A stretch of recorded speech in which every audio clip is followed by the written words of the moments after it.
नमस्कार, मैं doctor Vineet Malhotra, urologist and sexologist, नई दिल्ली से।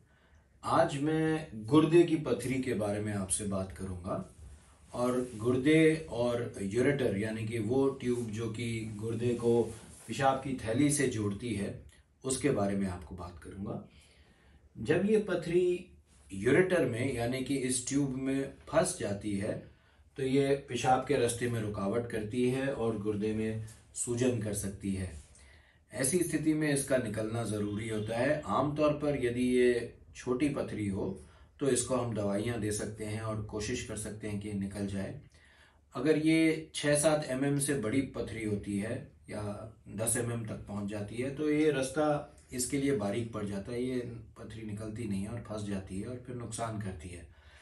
इसे फिर निकालना ज़रूरी होता है। इसको निकालने के कई सारे तरीके हैं। पुराने ज़माने में इसको चीरे की सर्जरी से निकाला जाता था, चीरा लगाया जा सकता था और बहुत लंबा रिकवरी पीरियड होता था। उसके बाद एक तकनीक पॉपुलर हुई जिसको PCNL कहा गया, जहाँ पर यहाँ से गुर्दे में छेद करके और इसको इस रास्ते से पकड़ के निकाला जाता था। वो भी अभी भी ठीक है अगर आप बारीक दूरबीन इस्तेमाल कर रहे हैं जिसको कि मिनी पर्क कहते हैं, उस प्रक्रिया से इस पथरी को निकाला जा सकता है।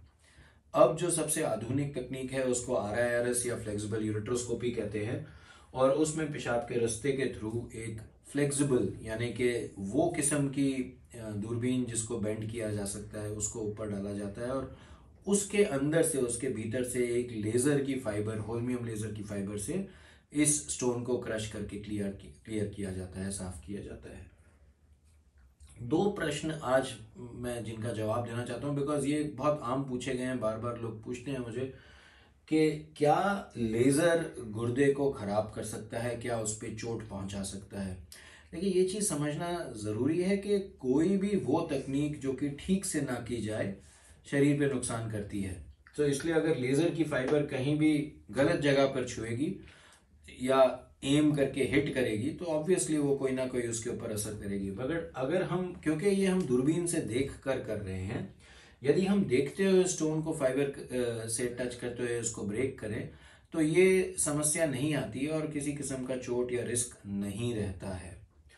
दूसरा सवाल जो पूछा जाता है वो स्टेंट की क्या ज़रूरत है, स्टेंट क्यों डाला जाता है, क्या वो बिल्कुल ज़रूरी है, स्टेंट के कोई नुकसान है या नहीं है।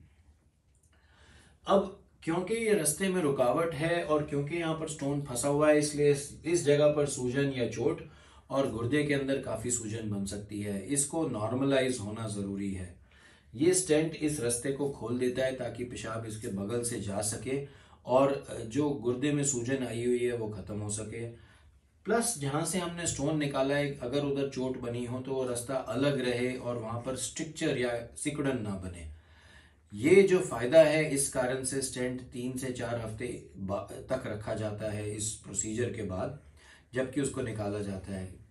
कुछ लोग स्टेंट को नहीं टॉलरेट कर पाते यानी कि उनको इससे तकलीफ होती है, जिसके लिए कुछ दवाइयाँ उपलब्ध हैं जो कि दी जा सकती हैं ताकि वो तकलीफ ना हो। बट एक आम तौर पर इन प्रोसीजर्स के बाद स्टेंट रखना एक ज़रूरी चीज़ होती है, यानी कि पेशेंट के लिए लॉन्ग टर्म में, लंबे समय के लिए फायदे देने वाली चीज़ होती है, इसलिए ये चीज़ रखी जाती है।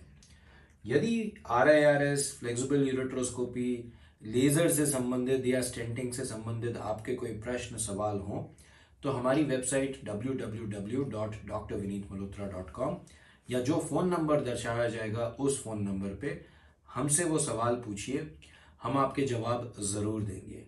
धन्यवाद।